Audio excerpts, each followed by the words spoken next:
말씀의 제목은 의인이 부르짖을 때, 의인이 부르짖을 때라는 말씀의 제목을 가지고 함께 하나님의 말씀 이 새벽 나누도록 하겠습니다. 남아프리카 공화국에 식수를 구할 수 없어 고통을 받고 있는 마을이 있었다고 합니다. 정부에게 끊임없이 도움을 요청하지만 이 정부의 도움이 늦어지고 그 대처가 늦어져서 계속해서 그 고통에서 벗어나지 못한 채 고통을 당하고 있고, 또 이 정화되지 않은 물을 마시면서 아픔을 겪고 있었던 한 마을이 있었죠. 그러다가 마을 주민들이 더 이상 참을 수 없었는지 이제 모여서 회의를 하였다고 합니다. 그렇게 회의를 하여서 나온 결론이 더 이상 이렇게 기다릴 수 없다는 것이었습니다. 그래서 그 회의를 통해 취합된 의견은 이제 우리가 넋놓고 기다리지 말고 우리가 나서서 이 문제를 좀 해결해 보자라는 것이었습니다. 그들은 마을 주민들이 전부 편지를 써서 각 기관, 시민단체, 사기업체에다가 그 편지를 보냈다고 합니다. 자신들의 현재 상황과 어려움과 우리를 좀 도와주시길 간절히 바라는 그 호소력 짙은 그 편지를 우리 많은 이들에게 이렇게 보내게 된 것이죠. 처음에는 그 편지에 아무도 응답하지 않았다고 합니다. 그저 보내고 1년이 지나고 또 몇 개월이 지나도 그 편지에 응답하는 것은 자들은 없었고, 그럼에도 불구하고 계속해서 아이들도 동원하여서 그 편지를 끊임없이 보냈다고 하죠. 그러다 결국 감사하게도 한 시민단체가 그 편지에 응답을 하였고 그 식수 문제를 해결하기 위해서 공사를 진행하였다는 그런 기사를 제가 본 적이 있었습니다. 제가 이 이야기를 통해서 우리가 한 가지 나누길 원하는 것이 있습니다. 그것은 무엇이냐면, 우리에게 우리 삶 가운데 절망이 주어졌을 때, 어떤 고난의 상황이 주어졌을 때 그저 쓰러져 있는 채, 우리 그저 앉아 있는 채 그 절망이 지나가겠지 하면서 우리가 인내하기보다 우리가 부르짖는 행동을 통해서 변화의 계기를 만들어가는 것이 중요하다는 것을 우리가 반드시 깨달아야 된다는 것입니다. 다시 한번 말씀드리면, 부르짖음을 통해서, 그렇게 행동하는 부르짖음을 통해서 우리에게 주어진 이 절망의 상황을 이겨내길 타파하는 신앙이 우리에게 필요하다는 것이죠. 오늘 본문의 말씀에서 예레미야를 봅시다. 오늘 예레미야에게 계속돼서 우리에게 주어진 말씀은 이 절망적인 고난의 순간 속에서 예레미야는 이 고난이 지나가겠지라며 마냥 기다리지 않았다는 것입니다. 혹은 하나님의 심판이니까 언젠간 회복되겠지라며 그냥 쓰러져 있지도 않았습니다. 그렇다면 예레미야가 어떻게 행동을 합니까? 하나님께 부르짖고 동시에 하나님의 정의가 실현되기를 간절히 바라는 마음 가운데 하나님께 끊임없이 부르짖었다는 것입니다. 그저 가만히 앉아서 하나님이 언젠가 회복하시겠지라는 것이 아니라 오늘이라도 당장 하나님이 심판이 임한다면 우리가 회복될 수 있다는 믿음을 가지고 부르짖었다는 것이죠. 저는 이것이 이 땅을 살아가는 우리 그리스도인들이 품어야 되는 자세라고 성도님들께 말씀드리고 싶습니다. 절망 가운데 모든 것이 끝났다, 쓰러져 있는 것이 아니라 그럼에도 하나님께 부르짖으며 오늘이라도 하나님께서 임하시면 나의 인생이 회복될 수 있다는 그 믿음, 그리고 우리가 일어서려고 한다면 하나님께 부르짖으며 나아갈 수밖에 없다는 것을 믿으며 나아가는 믿음, 그 믿음이 오늘 우리에게 필요하다는 것입니다. 여러분, 그리스도인이 누구입니까? 그리스도인이라고 명명받는 자들이 누구입니까? 그들은 하나님의 구원을 바라는 자들이 바로 그리스도인입니다. 하지만 소극적으로 앉아서 그저 하나님의 통치하심과 정의하심을 넋놓고 기다리는 자가 아니라, 모세가 자신은 두려웠지만 이 바로 앞에 나아갔듯이, 여호수아가 가나안 땅을 정복하기 위하여서 두려움 가운데 있었지만 하나님을 믿고 나아갔듯이, 다윗이 자신보다 몇 갑절이나 더 컸던 골리앗 앞에 나아갔듯이, 우리가 그냥 하나님이 심판하시겠지라며 주저앉아 있는 것이 아니라 하나님을 믿고 하나님을 의지하고 하나님께 부르짖는 신앙으로 나아가야 된다는 것이죠. 오늘 이 새벽 그런 절망 가운데 우리가 그러한 자세를 가지고 나아가는 성도님 되시길 간절히 소원합니다. 그저 앉아 계시는 것이 아니라 그저 이 절망이 흘러가겠지라고 우리가 그냥 하나님의 심판을 마냥 기다리는 것이 아니라 우리가 일어나서 하나님의 손을 붙잡으며 부르짖으며 나아가시는 우리 신앙의 성도님 되시길 간절히 소원합니다.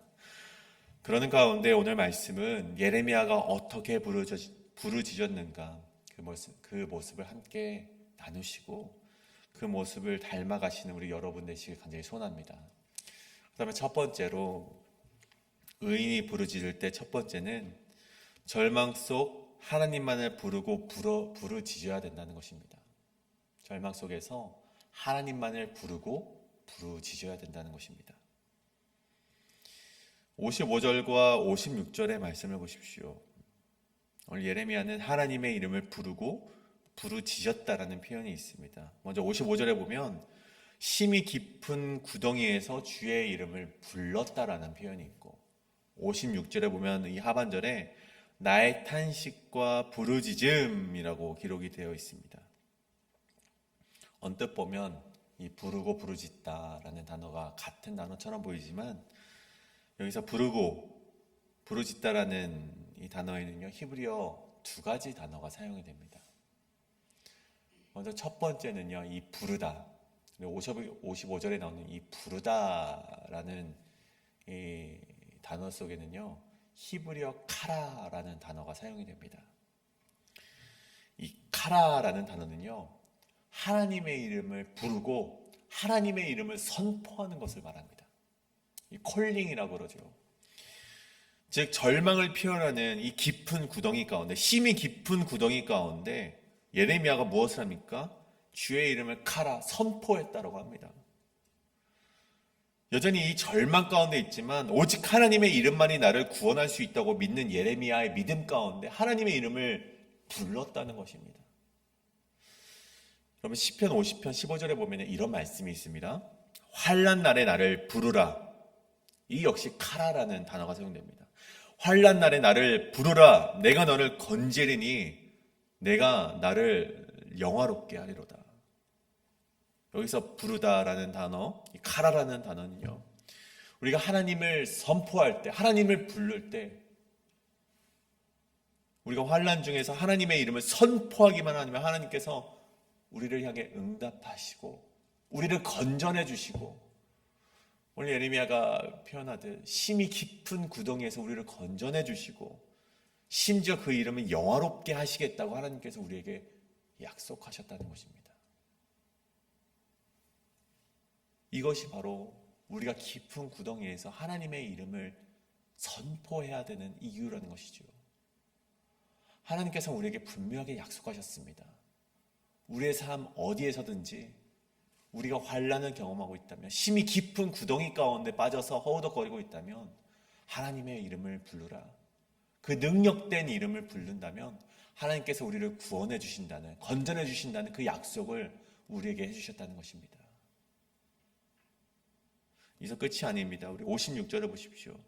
56절에 나의 탄식과 부르짖음이라는 이 부르짖음에 사용된 히브리어 단어는 샤바입니다. 샤바. 이 샤바는요, 이 앞에 말했던 이 카라, 단순히 하나님의 이름을 선포했다는 것에서 더 나아가서 절박하게 부르짖는 것을 말하는 것이죠. 절박하게 그런 감정을 가지고 하나님께 부르짖는 것을 샤바라고 합니다. 근데 이 샤바에는요 한 가지 숨은 뜻이 있습니다. 그것은 무엇인가 하면 하나님께 부르짖는데 이 인간의 무기력함과 약함을 인정하는, 나의 약함과 이제는 내가 할 수 없습니다라는 그 약함을 인정하는 그런 부르짖음이라는 것입니다. 나의 약함을 인정하고 하나님의 구원의 손길을 완전히 의지할 때 나오는 것이 이 바로 샤바라는 것이죠.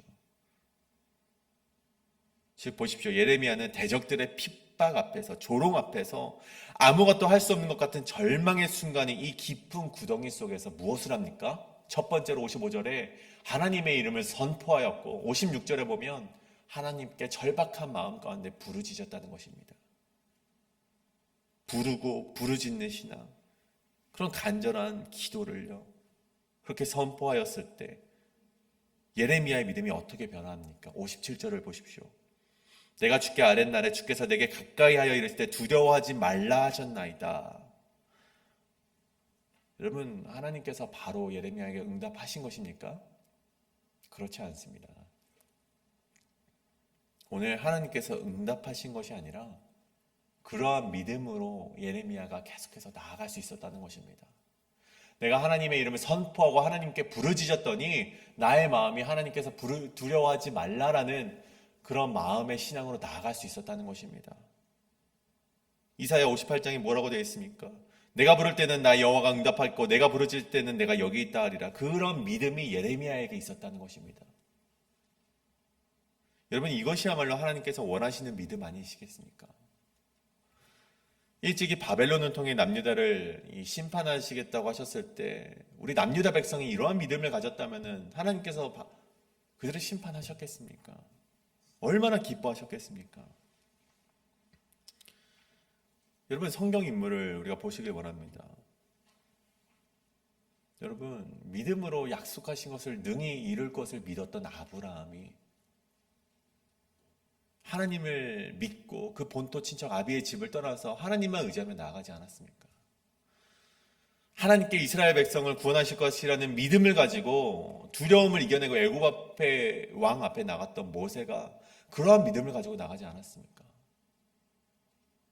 자신이 죽더라도 하나님께서 그 죽음 가운데 놓이지 않으실 거야 라는 그런 믿음 가운데 나아갔던 것이 모세였습니다.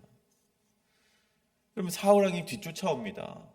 잠시라도 쉬면은 붙잡힐 만한 위기에 있었던 그 다윗이 무엇라 고백을 합니까? 여호와는 나의 빛이고 구원이시니 내가 누구를 두려워하리요? 갈멜산에서 엘리야가 그랬고 사자굴에서 다니엘이 그랬고, 여러분, 요셉이 그러한 인생을 살았고 바울이 그러한 인생을 살지 않았습니까? 깊은 구덩이와 같은 상황이 그들에게 있었지만 그럼에도 하나님을 의지하고 부르짖으면 하나님께서 구원하신다는 그 믿음이 그들에게는 있었다는 것입니다. 여러분, 하나님을 향한 부르짖음은요, 하나님의 이름을 선포하는 것은요, 단순히 아무것도 할 수 없어서 외치는 떠도는 메아리가 아닙니다. 여러분, 이것을 우리가 반드시 기억하길 원합니다. 하나님을 의지할 때 도우신다라는 확신에 찬 믿음이 하나님의 이름을 선포할 때, 하나님께 부르짖을 때 우리를 두려워하지 말라라고 말씀하시며 우리를 도우실 것이라고 말씀하시는 하나님의 그 신앙으로 나아가는 것이 바로 우리 그리스도인들이 가져야 될 그런 확신에 찬 믿음이라는 것입니다. 앞서서 말씀드린 이 아브라함이나 모세나 이 다윗이나 이 요셉이 그들의 업적이 훌륭했기 때문에 성경에 기록된 것입니까? 그렇지 않습니다. 그들 역시 죄된 인간이었고 나약한 존재였습니다. 하지만 그들이 성경에 기록될 수 있었던 이유가 무엇입니까? 나는 부족하지만, 나는 나약하지만, 내 인생은 지금 이 시궁창 깊은 구덩이 속에 있지만 그럼에도 불구하고 하나님을 의지했기 때문에 이들이 성경에 기록되지 않았습니까?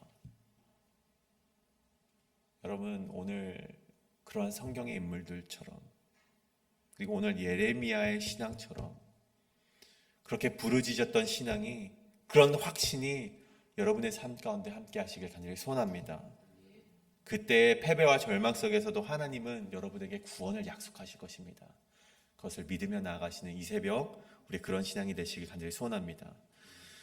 두 번째는 무엇인가 하니, 의인이 부르짖을 때 두 번째는 이 부르짖기 전 나의 신앙의 상태를 점검하라는 것입니다. 부르짖기 전 나의 신앙의 상태를 점검하라. 오늘 말씀 예레미야는 이 60절 이후에 보면요, 하나님의 정의로운 심판을 구하고 있는 것을 보게 됩니다. 60절에 그들이 내게 보복하며 나의 모해함을 주께서 다 보셨나이다. 그리고 64절에 여호와여 주께서 그들의 손이 행한 대로 그들에게 보응하사 그들에게 거만한 마음을 주시고 그들에게 저주를 내리소서. 주께서 진노로 그들을 뒤쫓으사 여호와의 하늘 아래에서 멸하소서. 예레미야는 이 깊은 구덩이, 이 고통과 절망의 순간에서 하나님의 정의가 이 땅 가운데 임하길 간절히 바라면서 이렇게 기도를 올려드리고 있습니다. 그런데 계속해서 제가 말씀드리듯 예레미야는 이 하나님의 정의가 우리가 알지 못하는 먼 미래에 이루어지길 기대하며 그냥 단순히 앉아있지 않았다는 것이죠. 자신의 부르짖는 기도를 통해서 하나님의 정의가 이 땅 가운데 바로 이루어지길 원했다는 것입니다. 시편 34편 17절의 말씀을 보십시오. 의인이 부르짖음에 여호와께서 들으시고 그들의 모든 환난에서 건지셨도다. 또 야고보서 5장 16절에 보면 이렇게 기록이 되어 있습니다. 의인의 간구는 역사하는 힘이 크니라. 여러분, 이를 통해 우리가 알 수 있는 한 가지 사실은 하나님께서는 우리의 기도를 통하여서, 우리의 부르짖는 기도를 통하여서 일하신다는 것입니다. 즉 달리 말하여서 우리의 기도가, 우리의 간구가 세상을 변화시키는 도구가 될 수 있다는 것이죠. 그런데 이때 무엇보다 중요한 것이 있습니다. 무엇이냐면 의인의 간구라는 것입니다. 시편의 34편 다시 읽어드리면 의인이 부르짖을 때 여호와께서 들으시고 그들을 모든 환난에서 건지신다라고 되어 있습니다. 또 야고보서의 말씀 보면 의인의 간구는 역사하는 힘이 크다라고 되어 있습니다.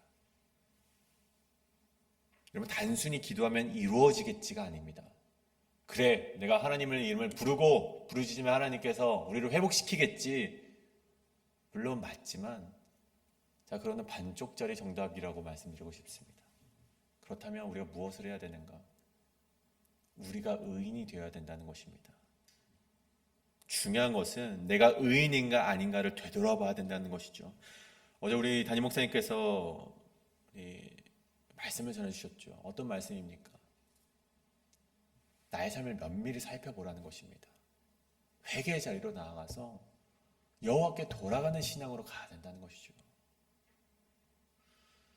여러분, 의인이 누구입니까? 단순히 착하게 살고 세상에 말하는 정말 법 없이도 살 사람을 가리켜서 의인이라고 말합니까? 물론 그들은 세상의 기준에서 의인일지 몰라도 하나님이 보실 때는 의인이라고 칭함을 받기에는 한없이 부족한 자들입니다. 하나님께서 말씀하시는 의인, 성경이 말하는 의인이란 누구입니까? 잠언 24장에 보면 죄에서 돌이켜 회개하는 삶을 사는 사람을 가리켜서 의인이라고 합니다. 시편 34편에 말하듯 하나님과 동행하는 사람을, 그 동행하는 삶을 사는 사람을 의인이라고 지칭을 하고 있고, 시편의 1편에는 복 있는 사람, 그들을 의인이라고 하는데 하나님의 말씀에 즐거워하는 삶을 사는 자, 하나님의 말씀을 친구처럼 여기며 살아가는 삶, 그 삶을 살아가는 자들을 하나님께서는 의인이라고 지칭하신다는 것이죠.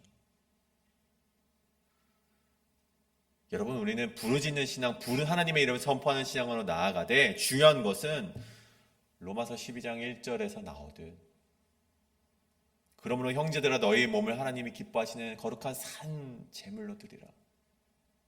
우리를 하나님의 합당한 뜻에 맞는 그 의인의 삶에 걸맞는 거룩한 산 제물로 먼저 우리를 하나님께 드려야 된다는 것입니다. 물론 우리의 그런 행위 때문에 의인이 되는 것은 아닙니다. 우리가 하나님을 의지하고 예수 그리스도의 그 보혈의 피를 의지할 때 하나님께서 우리를 의인으로 칭해 주실 때 우리가 의인으로 이신칭의의 신앙, 하나님으로부터 우리가 의인으로 칭함을 받는 것입니다. 그러기 위해서 우리가 하나님의 말씀 앞에 나아가야 된다는 것입니다. 그러기 위해서 우리가 돌이켜 회개하는 삶을 살아야 된다는 것이죠. 예레미야를 보십시오. 먼저 자신이 거룩한 하나님의 산자물이 되어서 그 의인으로서 하나님의 말씀을 의지하고 하나님의 주권을 의지하는 신앙으로 나아갔다는 것입니다. 예레미야 하나님의 정의를 간구하면서 먼저 거룩한 삶을 살아갔다는 것이죠. 즉 가만히 앉아서 하나님이 알아서 심판하겠지가 아니라 하나님의 심판을 기대하면서 기도하면서 부르짖으면서 자신이 해야 될 본분의 도리를 다 했다는 것입니다. 여러분, 오늘 우리가 예레미야가 보여준 신앙처럼 우리가 그렇게 살아가는 우리 성도님 되시길 간절히 소원합니다. 그 신앙이 무엇입니까? 단순히 절망의 구덩이 속에서도, 절망의 구덩이 속에 있을지라도 하나님의 이름을 부르고 부르짖는 신앙이 되어야 되는데, 그것뿐만이 아니라 더 나아가서 우리 부르짖을 때 가장 먼저 내 삶을 되돌아보는 신앙인이 되어야 된다는 것입니다. 나의 부르짖음이 옳은 것인가? 부르짖는 나의 모습이 하나님이 보시기에 올바른 신앙인인가? 나는 여전히 죄악된 길에 있는데 그냥 고통스럽다고 하여서 하나님께 부르짖으면 하나님께서 그 기도를 들어주실까요? 저는 그렇지 않다고 단언합니다. 그렇게 단언할 수 있을 것 같습니다. 먼저 우리가 의인의 자리에 앉아야 된다는 것입니다. 하나님이 보시기에 올바른 자리, 말씀의 자리, 회개하는 자리, 가난한 자와 가부를 도와주는 자리에 우리가 앉을 때 하나님께서 우리의 기도를 들으시고 우리를 환난 가운데서 건져내신다는 것입니다. 절망의 깊은 구덩이 속에서 하나님을 부르고 부르짖을 때 반드시 기억해야 된다는 것은 예레미야와 같이 하나님의 정의를 실현하기 위한 도구로서 내가 먼저 거룩한 자의 자리에 앉았는가, 이것을 되돌아보시는 우리 성도님 되시길 간절히 소원합니다. 오늘 함께 기도하실 때 이렇게 기도하길 원합니다. 하나님, 우리에게서 나는 악취를 벗어내고 예수 그리스도의 보혈로 우리가 그 향기를 덮는 우리의 삶이 되기를 간절히 소원합니다. 하나님께서 나의 삶을 들여보실 때 내가 물론 죄가 많고 한없이 나약한 인간일지 몰라도, 그래 너희 말씀 가운데 살기로 정말 노력하고 있구나, 정말 이 말씀을 지켜내기 위해서 노력하고 있구나, 그는 참 의롭다라고 그렇게 칭함을 받는 인생 되게 하여 주시옵소서라고 우리가 기도하며 나아가시는 오늘 이 시간 되길 간절히 소원합니다. 그때 하나님께서 우리를 구덩이에서 건져내시고 하나님께서 악인을 심판하시는 그 놀라운 역사를 우리에게 허락하실 것입니다. 그것을 믿으며 이 시간 함께 기도하실 때 하나님 아버지, 내가 먼저 하나님께 부르짖고 부르는 신앙, 그리고 내가 먼저 의로운 자가 되기 위해서 노력하는 신앙인이 되게 하여 주시옵소서라고 함께 기도하며 나아가시겠습니다.